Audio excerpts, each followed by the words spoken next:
আসসালামু আলাইকুম। আশা করি সবাই অনেক অনেক ভালো আছেন। আমরা ভিডিওটি মূলত হচ্ছে একটি রেকর্ডেড ভিডিও। আমি মানে একটা সফটওয়্যারের মাধ্যমে লাইভের মাধ্যমে এটা তৈরি করে নিচ্ছি। তো এই ভিডিওতে আমি আপনাদের সাথে কি নিয়ে কথাবার্তা বলবো বা কি পড়বো, সংক্ষেপে একটু বলে নিচ্ছি যে ভিডিওটা কাদের জন্যে গুরুত্বপূর্ণ। আমরা এই ভিডিওতে মূলত পড়বো হচ্ছে প্রথম বর্ষের ইন্ট্রোডাকশন টু প্রোজের যতগুলো গুরুত্বপূর্ণ শর্ট নোটস আছে সবগুলো এই একটা ভিডিওতে আমরা পড়বো।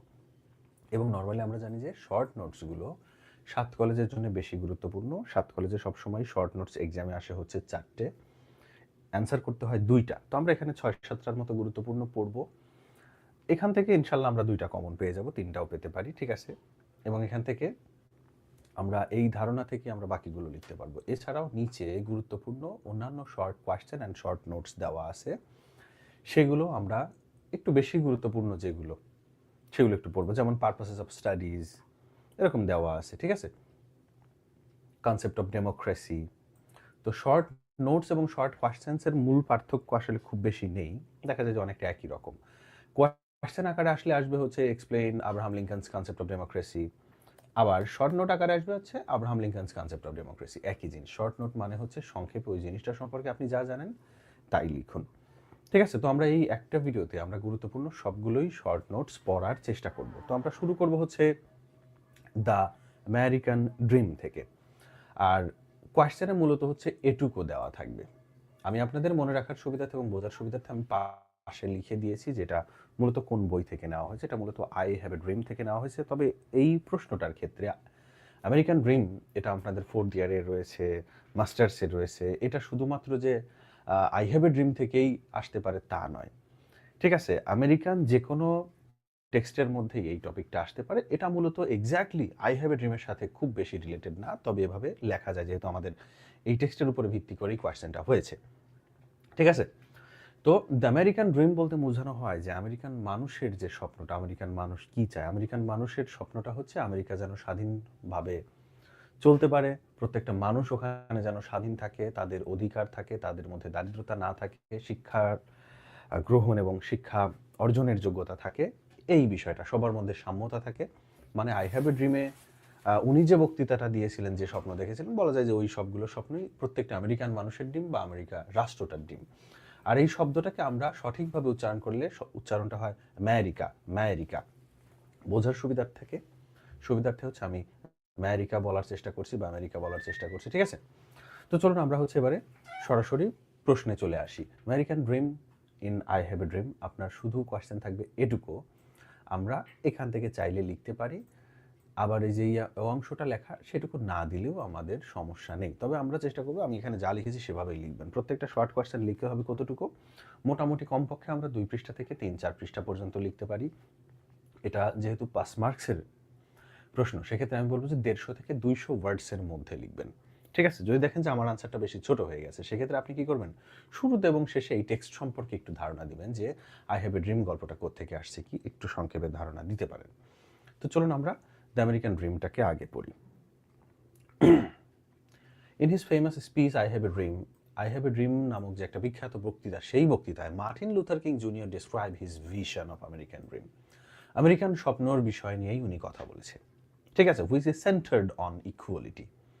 যে স্বপ্নগুলো বা যেটার মূল কথাটাই ছিল হচ্ছে কি, যে এইগুলা জিনিসগুলা কি চলেন একটু দেখি। ইকুয়ালিটি সমতা, ফ্রিডম স্বাধীনতা, অ্যান্ড জাস্টিস, এই 3টা আমি মুখস্থ করতে বলবো আপনাদেরকে।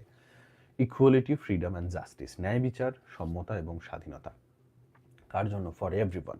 কিং মানে হচ্ছে আমাদের মার্টিন লুথার কিং, যে বক্তৃতা দিয়েছিলেন। Martin Luther King dreams of a future where people are just not by their colour.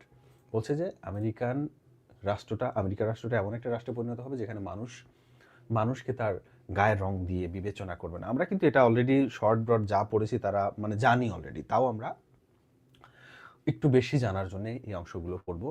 আমরা সেখানে পড়েছিলাম যে আমেরিকাতে হচ্ছে একটা সময় কালো মানুষকে মূল্যায়ন কম করা হতো। তো সেখান থেকেই দেখা হয়েছে যে ওনার স্বপ্ন ছিল যে মানুষের গায়ের রং কালো হোক বা না হোক, অফ দেয়ার স্কিন কালার শরীরের রং দিয়ে বিবেচনা করা হবে না, বাট বাই দেয়ার ক্যারেক্টার্স, কিন্তু তাদের চরিত্র বা সে মানুষটা কেমন সেটার উপরে বিবেচনা করা হবে। হি বিলিভস দ্যাট, তিনি বিশ্বাস করেন যে that America should be a place where everyone has equal opportunities. America এমন একটা জায়গা হবে যেখানে প্রত্যেকটা মানুষের সমান অধিকার থাকবে, সে কালো হোক, সাদা হোক, ধনী হোক, দরিদ্র হোক, যাই হোক, টু সাকসিড, সাকসেসফুল হওয়ার ক্ষেত্রে অ্যান্ড টু লিভ ফ্রিলি, স্বাধীনভাবে বাঁচার জন্য। সাকসেসফুল হওয়ার ক্ষেত্রে মানে হচ্ছে দেখবেন যে একজন আদিমকালে বলতে যখন হচ্ছে আমেরিকাতে কালো মানুষের খুব একটা ন্যায় বিচার পাওয়ার সুযোগ ছিল না, তখন ওই মানুষগুলো যদি ট্যালেন্টেড হতো তারপরেও তাদের সাকসেস হওয়ার চান্স কম ছিল, কারণ সরকার, রাষ্ট্র সবাই ওদেরকে দমিয়ে রাখতো।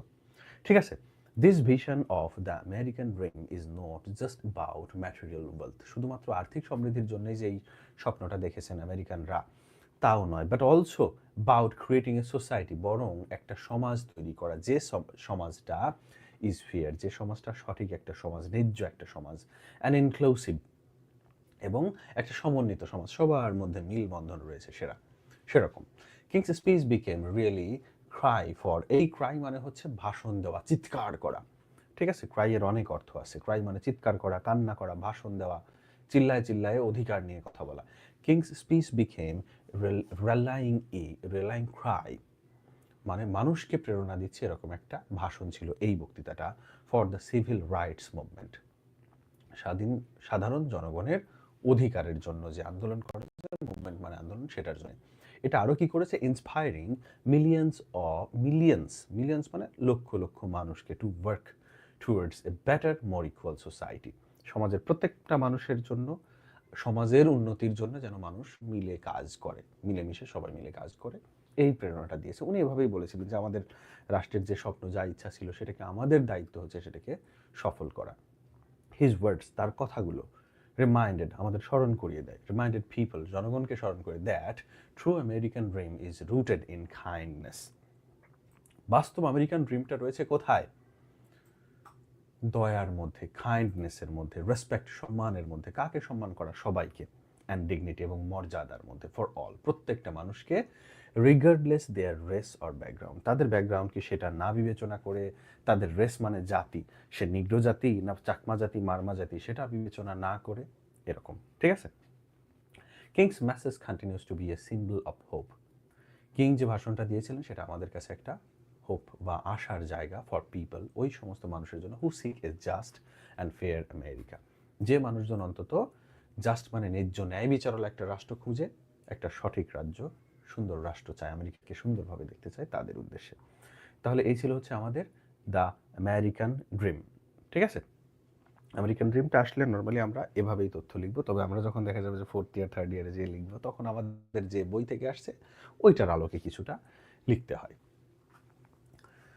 পরের টেক্সট, এই টেক্সটগুলো আমি বলবো যে এই ভিডিওগুলো আপনারা এক্সামের আগে 2-3 বার করে দেখার চেষ্টা করবেন, সাথে একটু লিখে প্র্যাকটিস করলে আরও ভালো। আচ্ছা, এখানে আমাদের কোয়েশ্চেনটা হচ্ছে দ্য জালিয়ানওয়ালাবাগ ম্যাসাকার। আপনারা আমাদের অলরেডি দেখবেন যে কোয়েশ্চেন আছে যে what was happened in Jallianwala Bagh massacre, Jallianwala Bagh ম্যাসাকারে ঘটনাটা কি ঘটেছিল, তারপর রবীন্দ্রনাথ কেন হচ্ছে নাইটহুড রিজেক্ট করেছিল, তো সবগুলো কিন্তু দেখা যাবে যে একই জিনিস। ম্যাসাকার মানে হচ্ছে গণহত্যা, অনেক অনেক মানুষকে মারা হয়েছিল। কি ঘটেছিল, এই মানুষগুলোকে মারা হয়েছিল কিভাবে সেটা এখানে আমাদের দেওয়া হয়েছে।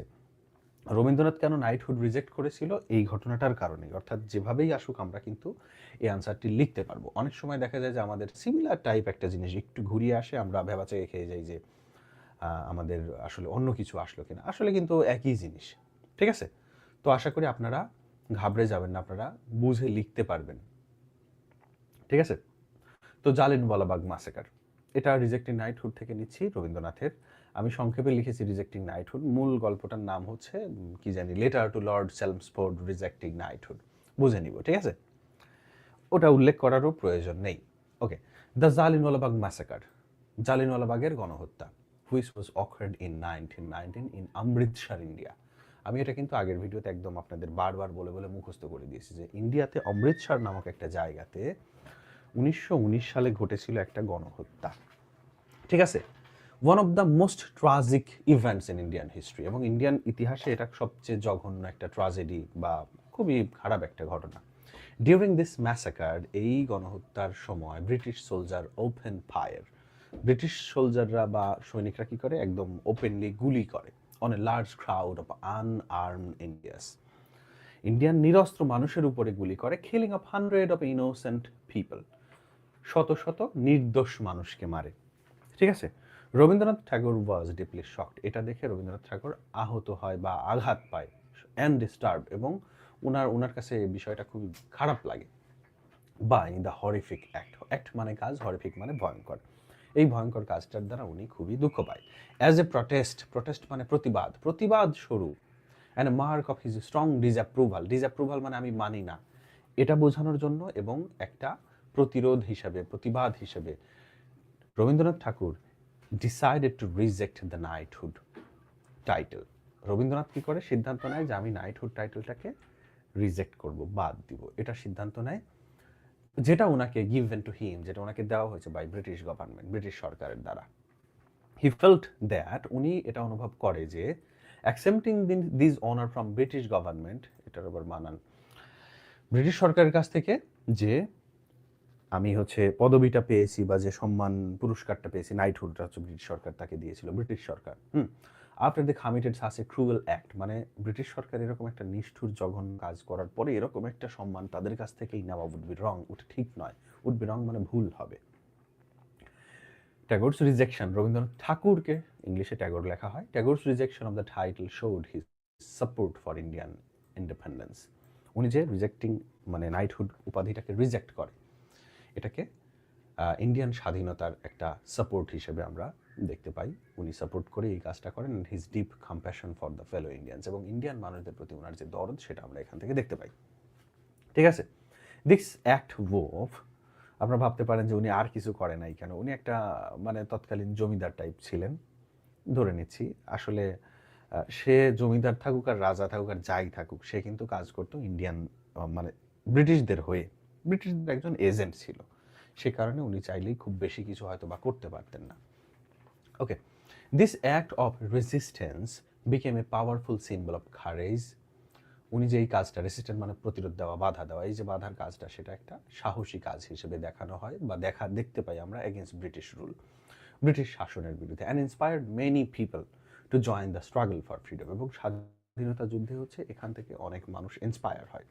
Tagore's action highlighted his commitment to justice, ন্যায় বিচারের জন্য ওনার যে অঙ্গীকারবদ্ধতা সেটা আমরা দেখতে পাই তার এই কাজে, and his love for his country, এবং রাষ্ট্রের প্রতি যে ওনার ভালোবাসা সেটাও আমরা দেখতে পাই এই জালিনওয়ালাবাগ মাসাকারের ফলে, উনি যে নাইটহুড ওনার উপাধিটা রিজেক্ট করেছিলেন সেটা। ঠিক আছে, তো জালিনওয়ালাবাগ মাসাকার, আপনি ভাবতে পারেন যে ওখানে কি হয়েছিল, কোন মানুষগুলো এসেছিল, মেরেছিল, শুধু ওইটা লিখবো বা জালিনওয়ালাবাগ জায়গাটার নাম লিখবো না, আমাদের যখন একটা টপিক আসে সেটা আমরা একটু আগে পরের পুরো বিষয়টাই আমরা সেটা লেখার চেষ্টা করব। যেমন ধরেন আমাদের পরেটা হচ্ছে ডেথ অফ দ্য কুলি ইন শুটিং ইন এলিফ্যান্ট থেকে, ডেথ অফ দ্য কুলি, একটা কুলিকে হচ্ছে মেরে ফেলা হয়েছিল, ঠিক আছে, হাতি মেরে ফেলে, তো আমরা ওই আগে পরের মোটামুটি ঘটনা যতটুকু পারি আমরা লিখব। In George Orwell's essay shooting an elephant the death of a coolie, একজন কুলির কথা দেখানো হচ্ছে, ঠিক আছে, কুলি মানে কি, ম্যানুয়াল লেবারার বা শ্রমিক, যে নিজে ওই যে কাঁধে জিনিস নিয়ে নিয়ে টানাটানি করে, ঠিক আছে, highlights the violence and injustice of British colonialism, আমরা ভাবতে পারি যেটা হাতিয়ে সেই প্রাণীটাকে মারলো, মানে মানুষটাকে মারলো, এটার ঘটনা কি, এটা আসলে সিম্বলিক্যালি অনেক কিছু বোঝায়। সিম্বলিক্যালি বোঝানো হয়েছে ভায়োলেন্স মানে হচ্ছে সহিংসতা, ইনজাস্টিস অন্যায়, ব্রিটিশরা যে ইন্ডিয়ানদের উপরে, এটা মায়ানমার ছিল, বার্মা ছিল, বার্মার মানুষের উপরে যে অন্যায় অবিচার করতো সেটাকে দেখানো হয়েছে এখানে, ঠিক আছে। In the story A British officer in Burma where Orwell himself was served, মানে এই গল্পে দেখানো হয় যে বার্মার একজন অফিসার, অরওয়েল নিজে ছিলেন, is cold upon the control of an elephant was gone wild, একটা হাতি ওয়াইল্ড, ওয়াইল্ড মানে হচ্ছে পাগল হয়ে গেছে, বন্য হয়ে গেছে, এই প্রাণীটাকে শান্ত করার জন্য হচ্ছে, কন্ট্রোল করার জন্য ওনাকে ডাকা হয়। The officer feels force to shoot the elephant, এই প্রাণীটাকে কি মারার জন্য উনি হচ্ছে বাধ্য হয়। হাউএভার, যাই হোক, বিফোর দিস, এই যে প্রাণীটাকে এসে গুলি করলো মারলো, তার আগের ঘটনা, a coolie is accidentally killed by the elephant, এই হাতিটার দ্বারা একটা মানুষ মারা যায়, যে মানুষটা একজন কুলি ছিল, আসলে একজন অসহায় দরিদ্র মানুষ ছিল, কেন একজন বড় মানে হাতি কি ধনী দরিদ্র চিনে, কুলিকে মারলো কেন, একজন অফিসারকেও তো মারতে পারতো, ঠিক আছে, এটাই কারণ, এই যে খেল্ড বাই এলিফ্যান্ট, এলিফ্যান্টের দ্বারা যে মারা গেল, সিম্বলাইজিং, ওটাকে সিম্বলাইজ করা হয়েছে the helplessness of local population under British rule, বোঝানো হয়েছে যে ব্রিটিশদের কাছে দরিদ্ররা বা তৎকালীন ওই ওখানকার স্থানীয় মানুষরা অসহায় ছিল। Orwell described his inner conflict, তার ভেতরকার মনের অভ্যন্তরীণ যে দ্বন্দ্ব সেটাকে উনি প্রকাশ করে as he feel pressured to act against his own will, মানে নিজের ইচ্ছার বিরুদ্ধে হচ্ছে উনি এই কাজটা করতে বাধ্য হয়। কোন কাজটা? হাতিকেটাকে গুলি করে মেরে ফেলা। ঠিক আছে, to just keep the image of power, শুধুমাত্র ক্ষমতা, তার হাতে ক্ষমতা আছে, তাকে এই কাজটা করতে হবে, এটা দেখানোর উদ্দেশ্যে তিনি হচ্ছে হাতিটাকে গুলি করে মেরে ফেলে। This accident shows how colonialism not only harmed the colonized. এই ঘটনাটা শুধুমাত্র দেখায় না যে শুধুমাত্র মানে ব্রিটিশরা শুধুমাত্র বার্মার মানুষদেরকেই অত্যাচার করেছে বা তারাই শুধুমাত্র ক্ষতিগ্রস্ত হচ্ছে সেটা না, but also trapped the colonisers in moral struggles. বলছে যে এমন কি জর্জ অরওয়েল বা আমাদের রাইটারের মতো মানুষ, উনি কিন্তু মোরাল নৈতিক দিক থেকে ভালো ছিল, যে এই মানুষগুলো আসলে বাধ্য হচ্ছে তাদেরকে শাস্তি দিতে। ঠিক আছে, কারণ হচ্ছে ধরেন খারাপ লোকের আন্ডারে আপনি যখন কাজ করবেন, আপনি ভালো হলেও আপনাকে ওই কাজগুলো করতে হয়। The death of the coolie serve as reminder of the cost of British rule. এই যে কুলির মৃত্যুটা, এই মৃত্যুটা আমাদেরকে দেখানো হয় হাইলাইট করে ব্রিটিশ রুল বা ব্রিটিশ কি বলে শাসনকে দেখানো হয়। দ্য ইনইকুয়ালিটি মানে অসমতা, সম্যতা ছিল না। ঠিক আছে, নিজেদের ওদের ব্রিটিশদেরকে অনেক বড় বড় সুযোগ সুবিধা দিত এবং বার্মার মানুষদেরকে বা বাঙালিদেরকে বা হচ্ছে ইন্ডিয়ানদেরকে খুবই নিচু চোখে দেখা হতো। And sufferings endured by those under colonial control মানে হচ্ছে যারাই এই কলোনিয়াল কন্ট্রোলের মধ্যে ছিল। কলোনিয়াল কন্ট্রোল বলতে ব্রিটিশরা যাদের যাদের শাসন করতো তাদেরকে বলা হচ্ছে আন্ডার কলোনিয়াল কন্ট্রোল। একইভাবে ওই বাঙালিরা, ঠিক আছে, তারপর কি বার্মার মানুষজন, ভারতীয় মানুষজনের সবাই ব্রিটিশদের কন্ট্রোলে ছিল। তো এই মানুষগুলো সবসময় অসমতার মধ্যে ছিল, তাদের মধ্যে ন্যায় বিচার কখনোই করা হতো না কোনোভাবেই, কোনো কিছুতেই। এরপরে যে আমাদের কোয়েশ্চেন আসতে পারে সেটা হচ্ছে ডিরেক্ট লরাটাকে গার্ডেন পার্টিতে একটা মেয়ে যে ছিল সেই মেয়েটাই হচ্ছে লরা। ঠিক আছে, এটা কিছুটা বলা যায় যে ক্যাথরিন ম্যানসফিল্ড যে আমাদের রাইটার, ওনার ছোটবেলার একটা ঘটনার সাথেই একটু লেজ লাগায়, এক্সট্রা করে নর্মালি এগুলোকে লেখা হয়। আচ্ছা, এগুলো হচ্ছে আমি অটো কারেকশন দিয়ে লিখেছি, তো বানান অনেক সময় এরকম হয়ে যায়। আপনারা যে কোনো একটা ফলো করবেন, সবচেয়ে ভালো হয় ব্রিটিশ স্টাইল ফলো করা। লরা কে ছিলেন? লরার থেকে আমাদের যখন শর্ট কোয়েশ্চেন আসবে, লরার পক্ষে বিপক্ষে ভালো খারাপ এই গল্পে যা পাই আমরা লিখবো সেটা, ওর পরিবারের কি অবস্থা, ওর মানসিক কি অবস্থা, মেয়েটা কেমন ছিল ইত্যাদি। Laura the main character in Katherine Mansfield's story the garden party is a young girl. Laura প্রধান চরিত্র এই গল্পের, সে ছিল একজন ইয়াং গার্ল। লাইনটা অনেক বড় মনে হলে কেটে কেটে ছোট করে লিখবেন। ঠিক আছে, যদি বড় মনে হয় এখানে ফুল স্টপ দিয়ে দিবেন, ফুল স্টপ দিয়ে লিখবেন যে she begin, okay, who begins to see the world differently through her experience of a nearby tragedy. পাশের বাড়িতেই বা পাশেই যখন একটা ট্র্যাজেডি ঘটলো, তখন সে পুরো দুনিয়াটাকে বা সব কিছুকে ভিন্নভাবে দেখতে শুরু করলো। মানুষ এভাবেই ম্যাচিউর হয়। লরাস ফ্যামিলি ইজ ওয়েলদি, তার পরিবার ধনী, and is planning a grand garden party, এবং তার পরিবার হচ্ছে একটা বড় ধরনের গার্ডেন পার্টির আয়োজন করছে, বাগানে বিশাল আয়োজন, লাইটিং করে, অনেক আগের ঘটনা তারপরেও। But before the party begins, কিন্তু পার্টিটা শুরু হওয়ার আগে, শি লার্নস মানে হিয়ার্স, শুনলো, জানতে পারলো, জেনেছে, that a working class neighbour has died in an accident, একটা দুর্ঘটনা একটা মানুষ মারা গেছে। এটা আমরা ডিটেল লিখি নাই, কে মারা গেছে কিভাবে, মূলত ঘোড়ায় থেকে পড়ে হচ্ছে একটা লোক মারা গিয়েছিল। ঠিক আছে, লরা ফিলস কনফ্লিক্টেড। লরার কাছে বিষয়টা কনফ্লিক্ট মানে মনের মধ্যে দ্বন্দ্ব লাগে, যে একটা মানুষ মারা গেল, একটা মানুষের জীবন থমকে গেল, আর আমরা এখানে পার্টি করবো, গান বাজনা করবো, নাচানাচি করবো, অ্যাবাউট হ্যাভিং এ পার্টি, এই পার্টিটার ব্যাপারে ওর কাছে কনফ্লিক্ট লাগে। While their neighbours family is grieving, যেখানে কিনা প্রতিবেশী মানুষজন দুঃখ কষ্ট করছে, কান্না করছে।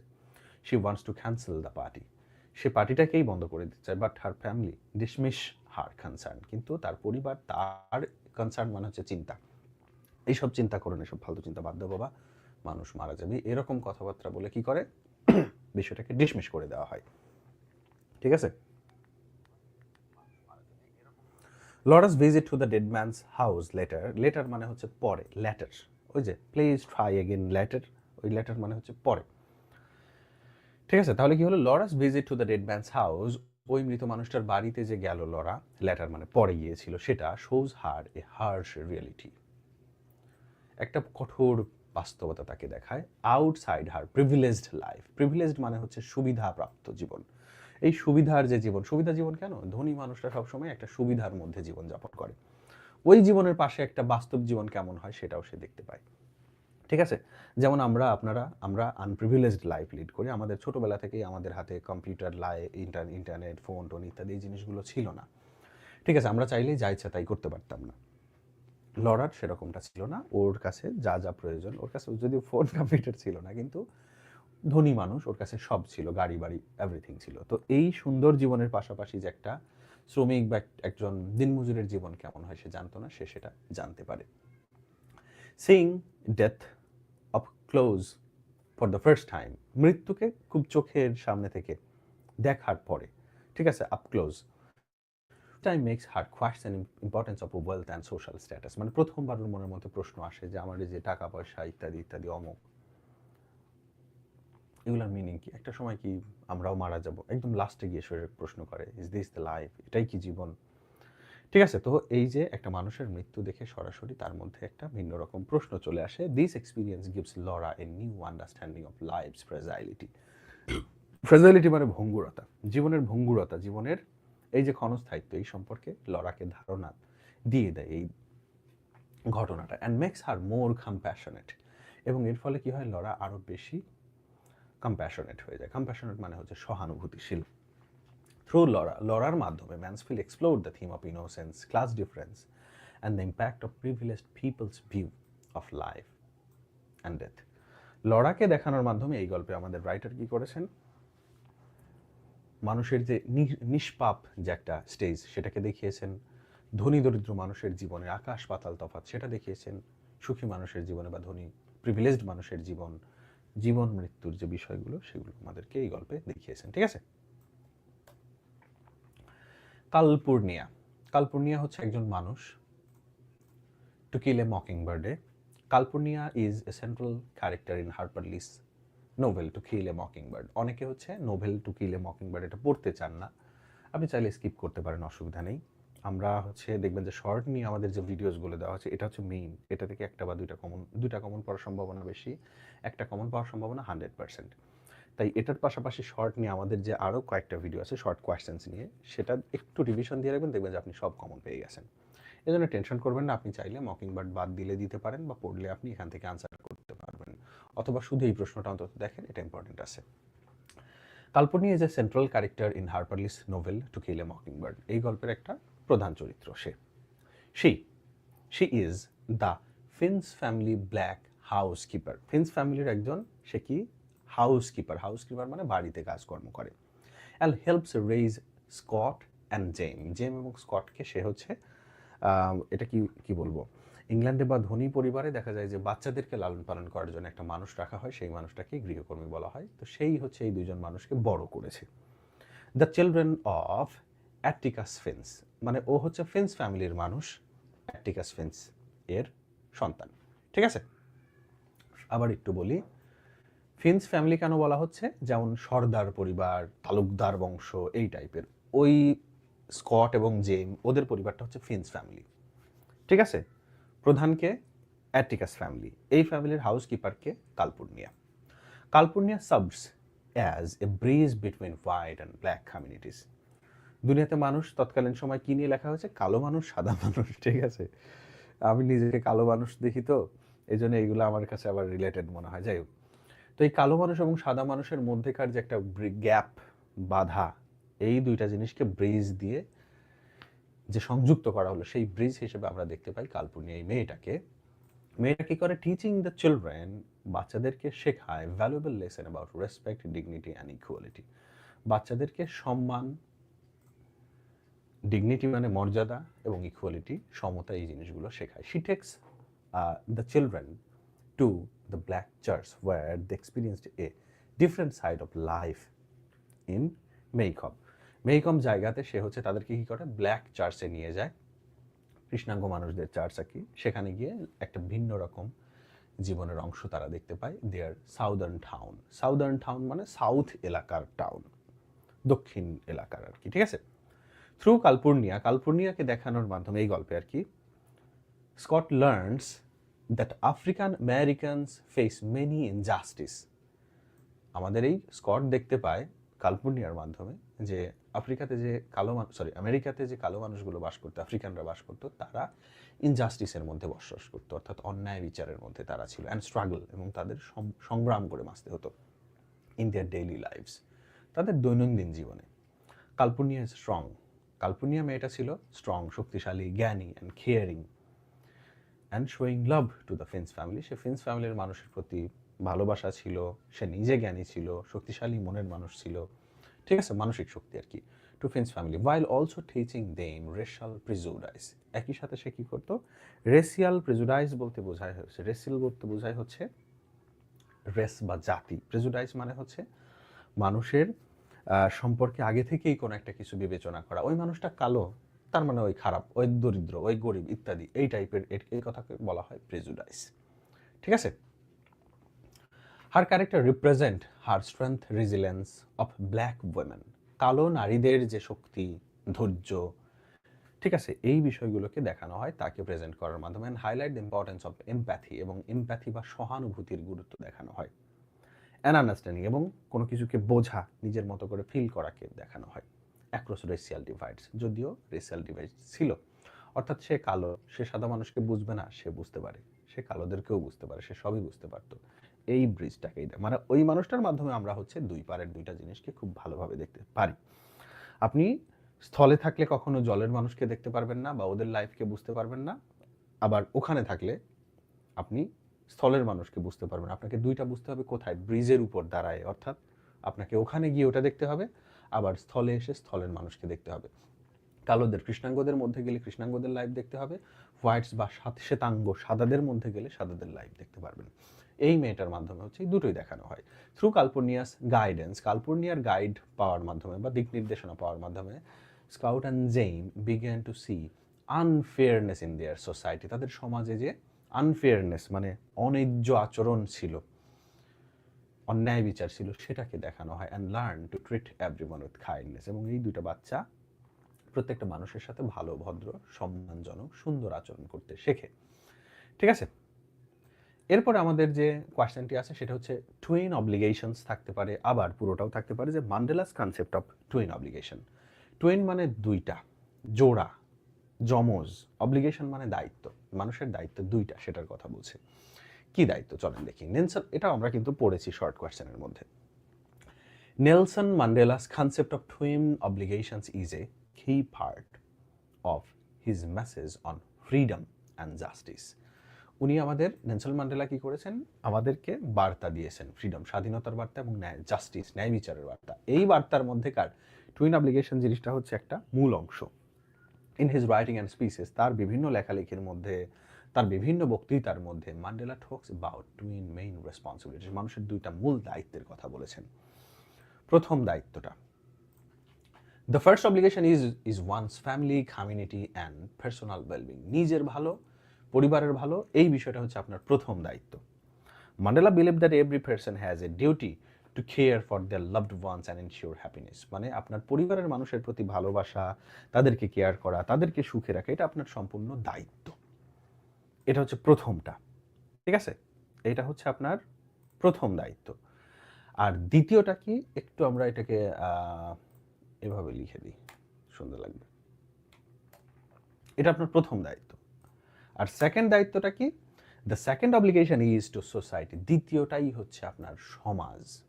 প্রথমটা হচ্ছে নিজেকে, নিজের ফ্যামিলিকে, নিজের বাচ্চা কাচ্চা, বউ, বাবা মা, সেটা। দ্বিতীয়টা হচ্ছে অব্লিগেশন টু সোসাইটি। অব্লিগেশন মানে দায়বদ্ধতা বা দায়িত্ব সমাজের প্রতি, specially to work towards justice and equality, বিশেষ করে সমাজের ন্যায় বিচার এবং সাম্যতার জন্য কাজ করা। ম্যান্ডেলা সেড, ম্যান্ডেলা বলেছে that this two duties should work together. এই দুইটা কাজ, এই দুইটা ডিউটি, কোনটা? পার্সোনাল বা নিজের ফ্যামিলি, দ্বিতীয়টা হচ্ছে সমাজ, এই দুইটা কাজ শুড ওয়ার্ক টুগেদার, এই দুইটাকে একসাথে কাজ করা উচিত। And not be in conflict, এবং এই দুইটাকে নিয়ে সংঘর্ষ করা যাবে না, দুটাকে নিয়েই কাজ করতে হবে। ফর হিম, তার জন্য বা তার মতে, fulfilling this twin obligation was essential. এই দুইটা দায়িত্বই মানে পালন করা অপরিহার্য, খুবই জরুরি। For a balanced meaningful life, যদি আপনি সুন্দরভাবে বাঁচতে চান, ভালোভাবে বাঁচতে চান। আপনি ভাবতে পারেন যে আচ্ছা, আমি যদি একটু সেলফিশ হিসাবে চিন্তা করি, যে আমি নিজে, আমার পরিবার, ছেলে মেয়ে, ভাই বোন, এদের নিয়েই খালি ভালো থাকবো, সমাজ নিয়ে চিন্তা করবো না, সমাজ দিয়ে আমি কী করবো। আপনার ছেলেমেয়েরা সমাজের কারণে ধ্বংস হয়ে যেতে পারে, উল্টোপাল্টা কাজকর্ম শিখবে, নেশাখোর হয়ে যাবে ইত্যাদি। এই জন্যে দুটোই আসলেই দায়িত্ব, ঠিক আছে? তাহলে মিনিংফুল লাইফের জন্য এই দুইটা জিনিসের মধ্যে ব্যালেন্স রাখা দরকার। Mandela's idea encouraged people to fight against oppression, অত্যাচারের বিরুদ্ধে লড়াই করতে শিখিয়েছে। ম্যান্ডেলার এই কথাগুলো উৎসাহ দিয়েছে আমাদের। হোয়াইল অলসো বিং রেসপন্সিবল, একই সাথে আমাদেরকে দায়িত্বশীল হতে উনি শিখিয়েছেন। To to those closest to them, ঠিক আছে? দায়িত্বশীল হতে শিখিয়েছেন এই কাজগুলোর পাশাপাশি। কোন কোন কাজগুলোর পাশাপাশি? ফ্যামিলি, দেন হচ্ছে সমাজ, এইগুলোর প্রতি আমাদের দায়িত্বশীল হতে হবে। His concept of twin obligation inspired many মানে মেনি পিপল, অনেক মানুষকে। তার এই যে দ্বৈত অব্লিগেশনের যে কথাটা, এই কথাটা অনেক মানুষকে ইন্সপায়ার করেছেন to work for a better society, সমাজের ভালোর জন্য কাজ করতে শিখিয়েছেন। While caring for their families, একই সাথে মানে ফ্যামিলির জন্য তো কাজ করবে অফকোর্স, সাথে সোসাইটি, সমাজের জন্য, সমাজ মানে কিন্তু দেশ, সমাজের জন্যও কাজ করতে হবে। Which was specially meaningful in the context of south আফ্রিকাস struggle for freedom, বিশেষ করে সাউথ আফ্রিকার যে স্ট্রাগলটা ছিল, তাদের যে লড়াইটা ছিল, স্বাধীনতার জন্য লড়াই। স্বাধীনতা মানে কি? সমাজে তাদের মূল্য ছিল না, দাম ছিল না, তাদেরকে ভালোভাবে বাঁচতে দেওয়া হতো না, এটার জন্য, ঠিক আছে? তো সেই কারণে আমরা বলতে পারি যে তার যে টুইন অব্লিগেশন বা দ্বৈত যে দায়বদ্ধতা, দায়িত্ব, এই যে কথাগুলো দেখানো হয়েছে, সেটা খুবই গুরুত্বপূর্ণ একটা জিনিস ছিল প্রত্যেকটা জনগণের জন্য। সবাইকে এই দুটো জিনিস ব্যালেন্স করে চলতে হবে, থাকতে হবে। তো আমরা হচ্ছে এই ভিডিওতে কয়টা পড়লাম? 6টা থেকে আমাদের 2টা কমন থেকে যাবে আশা করি। এর পাশাপাশি দেখবেন যে এখান থেকে আমরা দেখবেন যে 4, 5টা, 6, 7টার মতো শর্ট নিয়ে একটা ভিডিও দিয়েছি, একটা ভিডিওই দেখবেন, হয়ে যাবে, ঠিক আছে? এছাড়াও ব্রড দেখবেন যে গুরুত্বপূর্ণ সবগুলো নিয়ে একটা ভিডিও দেওয়া হয়েছে, এরকম দেওয়া থাকে। তবে আপনারা যেগুলো হচ্ছে সিঙ্গেল ভিডিও দেওয়া থাকে সেগুলোও বেশি গুরুত্ব দিয়ে দেখার চেষ্টা করবেন। সাথে যেগুলো এক ভিডিওতে অনেকগুলো, সেটা তো দেখতে হবেই। তো আজকের এই ভিডিওটি এ পর্যন্তই। আপনাদের আর কোন কোন ভিডিওস লাগবে সেটা হচ্ছে আমাকে ইনবক্সে জানালেই হবে বা আমাদের গ্রুপে জানালেই হবে, আমি সেগুলো দিয়ে দেওয়ার চেষ্টা করব। ভিডিওসগুলো এখন দেখবেন, পাশাপাশি এখন দেখেন বা যখনই দেখেন, এক্সামের আগ মুহূর্তে আরও একবার দেখবেন। আজকের ভিডিও পর্যন্তই, আল্লাহ হাফেজ।